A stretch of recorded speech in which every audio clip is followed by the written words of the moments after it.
tell you a story. So, when I was doing my first solo album as Adrian Ziller, I was looking for a very specific African sound, and I just wasn't getting it in the people I was finding.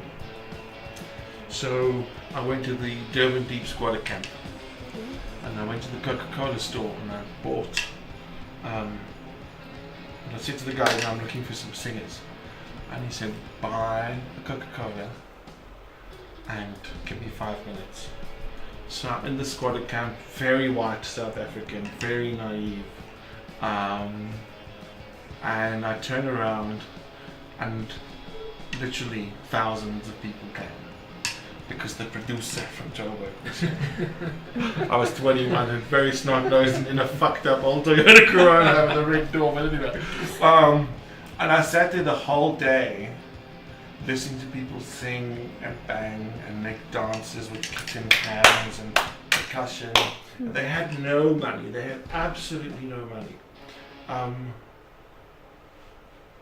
But this was just such a great day. It was probably the best day of my life. It was besides my wedding. It was amazing. And then as the sun was setting, I'll never forget it, out of the darkness came Lucky, who had a natural 7-octave voice. It was mind-blowing. Absolutely mind-blowing. And so I hired him on the spot, and he became the singer on the record. And we did some great stuff. And so we became friendly because he was coming to the studio and was eating in my house, and eventually as balanced reciprocity I had to go and eat at his house. So he invited me to his house, and I will never forget it. I walked in and it was a shack, but a decent shack by squatter camp standards. It had a concrete floor and 2 rooms and an external toilet. And I got there in the afternoon and I went in and he started chopping up cabbage to make lunch. And I looked around the room, and in this shack, in the squatter camp, there was a washing machine, there was a tumble dryer, there was a TV, there was a microwave, and all these appliances. He had more appliances than me. And I'm like, Lucky, I don't want to be rude, but do you have electricity? He says, no, don't be stupid, this is the squatter camp. So I said, okay, but the fuck is happening to all these appliances?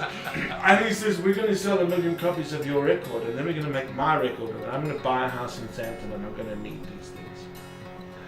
And he said it with such conviction.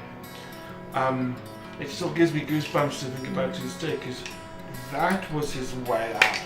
Music was his solution to the horribleness of everything. And that's just so amazing. So for him, he was living that already before I even found him. And he would just go in there that day and say, I'm looking for a singer. The great hope that music can be. And I think it's because we see all the stuff on TV, and a lot of people think that they can become the next Beyonce. But for me, music was the hope for tomorrow, whether or not that's being, the next Guns N' Roses, or just waking up and having breakfast with my missus. Music is the thing that gets you there, And I think that's universal. Huh? I like that. That's also. Yeah? There are some fun memories of music. I remember we went up to Angola and Mozambique and everywhere in between to go do some community development. And on the one particular day we went so far into Angola, the kids had never seen white people before. The last time the community had seen white people was at the border wall. So it was quite controversial, the fact that we as a bunch of white guys were going that far into Angola. And I remember this one old man come up to me and says, you've come to help our community now, but your father was probably the one shooting us at the border. I said, yeah, he was, probably. And there was just this terrible awkwardness around the whole day. And I had 2 of my djembes in the car with us. And it changed everything, because normally you just take out a soccer ball and that breaks the ice, but it did nothing. Took out the drum, And I think more than these guys seeing a white guy in the community for the first time.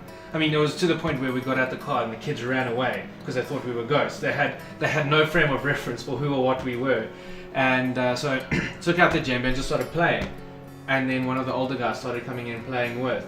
And like, it took us probably a day or two to kind of, for us more to acclimatize to them, a little bit for them to acclimatize to us, just because of the whole dynamic that had happened, the post-war and all of that. And that's what's so great about music, is it's a platform for so many more things. It can be selfish where I'm feeling down or I need to get amped up for a run so I can listen to good music, but it can do so much more for that. And I think that comes back to what I said earlier, where it's a platform for people to have words that they never had, or to have feelings that were never their own. Okay, so 2 things. Number 1, did you guys know Mitch was white? Number 2, so what you're telling me is that you essentially had your own little djembe-fueled version of that Kendall Jenner ad where she hangs there with a Pepsi, but instead of a Pepsi, you hanged out the drum and went boom, until they went, okay, this guy whose daddy shot at us, he's maybe a bit of okay because he's got groove. Huh? I'm glad you called it groove. That's really cool. So, music is trivial, but it is intensely wonderful. Why?